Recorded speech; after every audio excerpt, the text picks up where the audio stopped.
Okay, I will just introduce the speaker while we're queuing that up. It is my pleasure to have Matt here from Newport University to share some very cool stuff that happens in his lab dealing with physiology and thermoregulation in reptiles and amphibians. So I'm super excited to hear a little bit more about that. And that will be our last talk before lunch. All right, thank you, Ariana. Great to be here. And so what I thought I'd do for today's presentation is to have us take sort of a brief dive into this, one of the new adventures that my lab students and I have taken over the past few years. And I thought a good way to start is to kind of step back a little, right? This question is a really fundamental question overall. And it's one that, if we imagine that we are all out there in a group, maybe we're out in California looking at our desert iguana here on the left, or maybe in Newport News Park looking at the eastern fence lizard there, and there's a group of folks around us, and we turned to one of them at random and just said, what's going on here? What do you think this basking, that's what we might call it, what do you think they're actually trying to do there? And what do you think they'd answer? What was that? Get warm, to warm up, right? That is the classic answer there. And that is, perpetuated in a lot of, whoops, just click there, it's okay.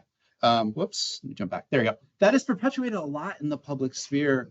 So this is just an article in the Desert Sun. This is just a publicly accessible article that has a lot of nature-themed things for the Western US. But it's not just in the public sphere. It actually draws from almost a century of studies on reptiles like lizards and the basking and what we call shuttling behavior, so movement between open and hidden areas, has always perpetuated this assumption that this is all about temperature regulation overall. And this activity, basking and shuttling, makes up so much of their day-to-day that they help form the understanding, or the foundation, if you will, of our basis for appreciating of their evolution, their life history, their ecology, and their behavior. And it always ties back to temperature. Now, I'm not here to say that temperature doesn't matter. Everyone in this room knows this, right? Temperature is important for these guys. But what I am to say is that maybe there's something else ruling them as well. Because our desert iguana and our eastern fence lizard use the sun, right, to warm up. And we know that sunlight provides a lot more than heat. And in particular, we're going to focus today on ultraviolet radiation. So ultraviolet radiation for them, and it can do this for us too, but helps kickstart the conversion of cholesterols in their skin to vitamin D3 in their system. And that vitamin D is critically important for things like bone development and growth. And it's also important for digestive function, organ development and function as well. And studies have shown that it's important for reproductive success and the successful hatching of eggs in some reptiles. Further research has even shown that it's like a Goldilocks principle, where too little or too much can be fatal to these organisms. So to us, this tells us that there's probably some incentive, right, for these organisms to actively regulate their exposure to UV, maybe just like they do with temperature. So lizards should regulate their UV exposure too. And this is kind of where we started. So this is back in like late 2019 through 2020 and into 21. Many of you may know this guy here. This is Dane Conley. He was an undergrad at CNU in my lab when we did this project. He's now over at Virginia Tech. And so back at this time, we were trying to figure this out. How do we study, UV regulation in lizards? And we focused on our eastern fence lizards that we find locally. You may remember there were a lot of travel restrictions around 2020, 2021. So luckily, in the sort of Newport News Park area, that's a picture of one of our sites. And if you're a keen observer, you might have noticed that fence lizard on the tree there. But we had a lot of fence lizards that we could bring in to do this study. So how do we do it, right? So how do you study UV regulation? Well, Dane and I decided we'd just take a page from the decades of studies of temperature regulation. Right. So basically what we did was, if you imagine, so for a temperature regulation study, you bring the animals into the lab, and this is to create a controlled environment. You want to erase all the things that could affect them in the wild, like risk of predation or potential competitors or anything else that might impact their behavior. And you put them in an arena that has a hot end and a cool end. You attach a sensor to them, you let them freely explore, and then over time you can get an average, let's say, temperature that they prefer from that experiment. So we did do this with our lizards. We did study their temperature regulation just to see how it aligned with other studies, because eastern fence lizards are very well studied in scientific literature. But we basically took this principle and applied it to UV, right? So we created a gradient of ultraviolet radiation for these organisms. If you're not familiar with the numbering here, this is UV index. This is the same thing you'd see if you checked a weather app to decide whether you wanted to wear sunscreen or not on a given day. So we had a high end, we had a low end, we let the lizard move between them. We attached sensors to them and recorded their UV exposures over time, same thing. But we didn't stop there, because I got really interested around this time, not only in UV regulation, but how does it trade off with temperature regulation? So we added a bit of a twist to these classic designs. We created a third treatment, which I'm just going to illustrate like this, just to show there's heat and UV. Basically creating a counter gradient. So it's not necessarily perfectly linear, because heat and UV gradient differently, but basically we had a heat source at one end and a UV source at the other, and we still let the lizards choose. What would they do if they had to pick one over the other? So let's jump into our findings. And so on mine, they're a little more yellow than that, but the yellow and blue is going to stay true moving forward for the figures. So in the arena, we were able to demonstrate that eastern fence lizards will regulate their UV exposure. On average, they were kicking in around 5 UV index. So those blue bars, the peak of it is the average that they'd prefer. And we can talk about the stats later if you're interested, but we've shown statistically they weren't just moving randomly, like they were actually choosing to be in that range. We also did the temperature regulation too, and we found that on average they were around 30 degrees Celsius. And what's cool about that is it matches historical studies going back as early as 1991 on this species. So this just tells us that our methods are sound. But I think what I'm most interested in is that counter gradient. And in that particular counter gradient, if you look at the additions to our figures here, we see a very clear pattern going on. In terms of UV exposure, where the lizards chose to be, let's say on average in the arena, was about the same place in terms of the UV that they'd get. If you want the numbers, it was about 4.8 to 5.1 on the UV index scale. But in terms of temperature, that same position meant that they were exposed to about 6 degrees Celsius higher body temperatures. Some of these individuals were closer to 40 C, right? This is an average. So some of those individuals were right about their critical threshold for activity. So this tells us that UV not only is regulated, but it might take priority, even if there's a risk of overheating. Now, since that work, we've been really excited. We've been expanding to new species, new environments, and new questions. But we've always been kind of grounded in this simple goal. We want to improve our understanding of how UV and heat trade-offs play out in nature. So for today, what I thought I'd do is I just picked one of those kind of studies that I had done right after that one of that new adventure. And that's to ask, what are the consequences of habitat selection and preference on this process? So we're going to go out west for this one. We already talked a little bit about Maryland. Now we're going to Arizona, so bigger jump. So that's just an illustration of an ornate tree lizard. It's a species we'll be talking about. Adult ornate tree lizards are about the size of a 1-year-old Scalopris. So give you a perspective if you've seen them. So we're asking, what are the consequences of UV regulation for their microhabitat preference? And for these guys, they do live up to their namesake and preference. They prefer living trees over dead trees, which we'll call snags. So we're just going to compare those two. Now, why does that matter? Well, microhabitat choice affects survival. It has a lot of implications for meeting internal physiological demands as well, right? The habitat you choose is going to affect the food you can get, the predators that can find you, the competitors you'll have to deal with. And like the previous work I showed you, most of our understanding of the physiological impacts have always been tied to temperature. In other words, their selection of a given habitat is based on the quality of its thermal conditions. Is it too hot? Is it too cold? We're just right. So we're just asking, how does UV class align with these expectations? So I'm going to jump to sort of the big take home here with this study. And I'm going to show you a graph, and we're just kind of showing you the axes now. And we're going to look at what we're going to call regulation success. This is one way we can look at it. And this is their ability to regulate their body conditions well, whether it be temperature or UV, where 100% means they're absolutely fantastic at it. 0% means they're not doing well at all. They should really not be there. And we're going to compare that between snags and trees, again, dead trees and living trees. And when we take a look at the data, right, so historically, we would always think temperature costs, and I did too. I've been studying these since 2009, and temperature was always like in the back of my mind as driving their preference for trees. But if you look at those bars, the yellow bars, they are about even. There really isn't any cost there.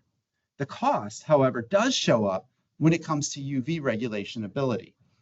Okay, and so what this suggests is that habitat choice might actually be more about UV needs than temperature needs here, because there really was no difference in temperature, right? So maybe they prefer trees because of the ultraviolet benefits instead. So we're starting to see the light here, right? Because arguably in academia, our appreciation of reptile biology is really incomplete. We know across some studies in academics, we have zoological studies, we know informed husbandry care, that UV exposure is critical for these organisms' health and behavior and stuff like that. But there's still a lack on their ecophysiology of UV. So this is what we're doing in my lab. We're kind of diving into this and trying to conduct more studies on their evolution and biology and things like that. And again, tying it to nature. So for the last brief moments of my talk, I thought I'd at least jump into this if I think I should still have some time. Because you may be wondering, okay, why wasn't this really studied that much before now? There were some laboratory studies, but there really wasn't any field work and there wasn't any UV regulation work like there is with temperature. Why wasn't done so much? And this is because, well, there's an extreme limitation to this. There really wasn't any commercially available data loggers to collect the data we needed that could be used even in the field, right? The really expensive ones that I'm showing you are mostly meant for museum use to protect paintings from like ultraviolet radiation that would affect them. And then of course, you might all be familiar with the solar meter. That is not a data logger, that's a handheld sensor. So it's not recording over time. So what we had to do, and through that time and since, is my lab has added an axis to our research. And we've taken a dive into electronic engineering. Put simply, we had to build our own UV data loggers, and that's what I ended up doing. So I started going into hobby electronics, started figuring out what sensors that they had, taught myself programming and all that fun stuff too, and basically found some sensors. So the UV sensor you see pictured there actually calibrates linearly to the solar meter's readings, and the solar meter is, as they claim, right, there's a graph that's freely available on their website, lines up with the action spectrum to convert the cholesterols to vitamin D. So in other words, we are recording UV values that are relevant for these organisms. And we've been able to make loggers for lab and field use. This work is extended to some additional partnerships with the Virginia Living Museum. And now I'm even teaching a graduate course at CNU on Arduino and environmental science, which is really fun. So one thing I want to say is I do have some of these with me if you're interested. I know you were talking about acoustic surveys, and there are some DIY kind of ways to kind of accomplish that as well if you're interested, because it's been a really fun area of research. It's brought like a new sense of innovation and creativity in my students, so really excited. But what I'll do now is thank VHS, absolutely. Thank everyone else involved with funding and support, my students, and if you're interested in chatting more, I am here all day, or you can shoot me an email. Thank you.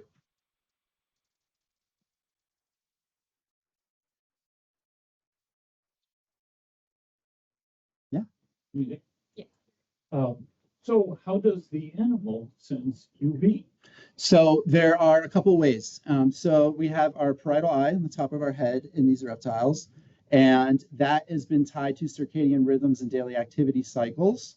There are, so the neural pathways in there have some sensitivity to the UV range, but they can also see, so ultraviolet light is broken down into UVA, B, and C categories, and their visual eyes can actually see into UVA.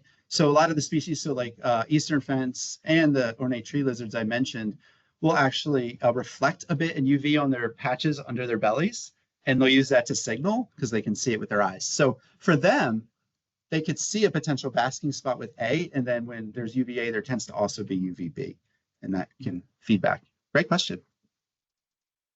Yes, we'll jump around. Yeah, go for it.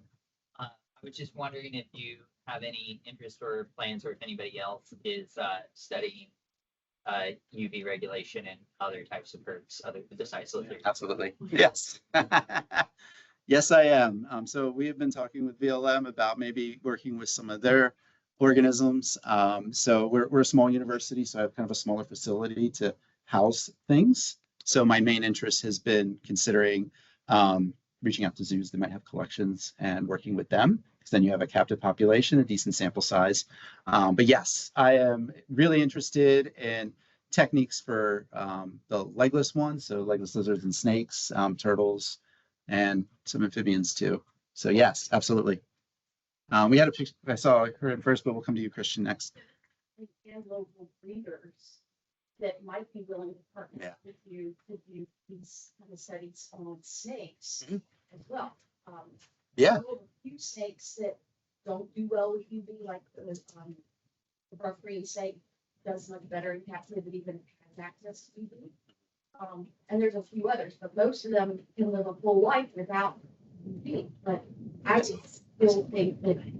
Yeah, and that whole life without UV is like, so I gave some versions of this at CNU a couple of weeks back, and one of the questions was, do snakes need UV? And I said, well, the answer depends on whether you go to the literature and folks like Gary Ferguson, so you might be familiar with Ferguson zones, right? That's where that namesake comes from.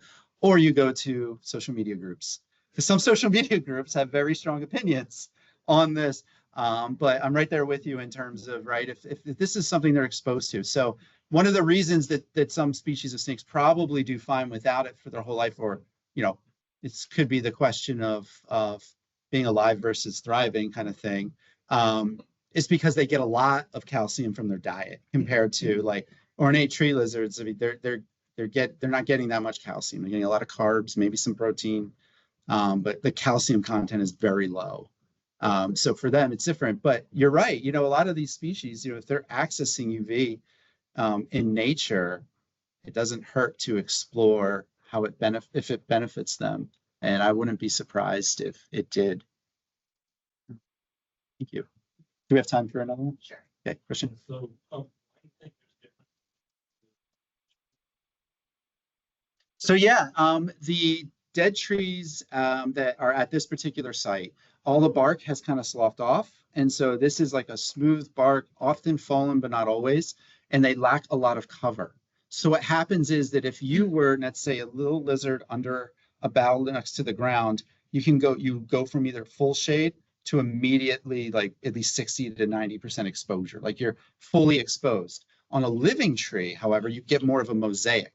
So you get light scattering through between the leaves. So you might have small patches where everything, you get a little bit of direct sunlight and the UV, and then you have the shade patches right there. Whereas when you're on a dead tree, we actually see when we observe their behavior upon capture, a lot more moving back and forth. One of the other neat things about this field site is a lot of us, we see those lizards in the sun, we think that's what they're doing to warm up. The temperature loggers we put out at that site for the past 10 years or so consistently say that a lizard could be in its preferred temperature range by staying in the shade all day. It never has to, right, go in the sun to warm up.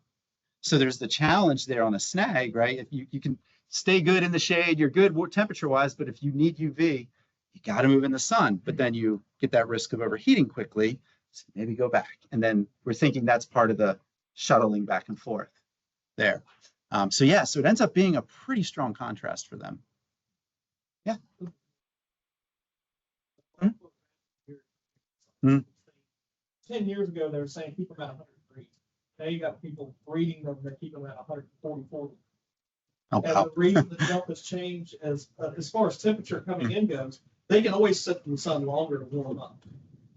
But they want to be able to bask quickly, go about their day. So basking time, as far as elevating your temperature, it can be varied. They can Oh, yeah. bask 20 minutes, they can bask an hour, it's just a preferable bask shorter as far as temperature goes. So Yeah. UV does, that's something that a lot of people have noted for a long time, Mhm. but there's never really been any studies into it because of the technology. So, Yeah, absolutely. And one of the other things too is with body sizes, you get storage differences. So beardies and other large bodied lizards can store their produced vitamin D as in fat stores, so they can hold on to it longer than some of the smaller bodied ones that are, I joke that some of the lizards I study are annuals because they're just so quick growing, they just use it up right away. And then next year we have the next generation. But yeah. So there's like size related effects too in UV. And so some of the questions that come, and even goes back to the snake one with the larger bodies, like how much exposure do they need to sustain whatever it is they're attempting physiologically to sustain? generally, they regulate it by themselves. Yeah. They're not Yeah. sitting there and overdosing. Mhm. on Yeah. There's a lot of good feedback mechanisms there too. So when they know there's too much. Very cool. Thanks. Thank you so much. Awesome. Thanks, guys.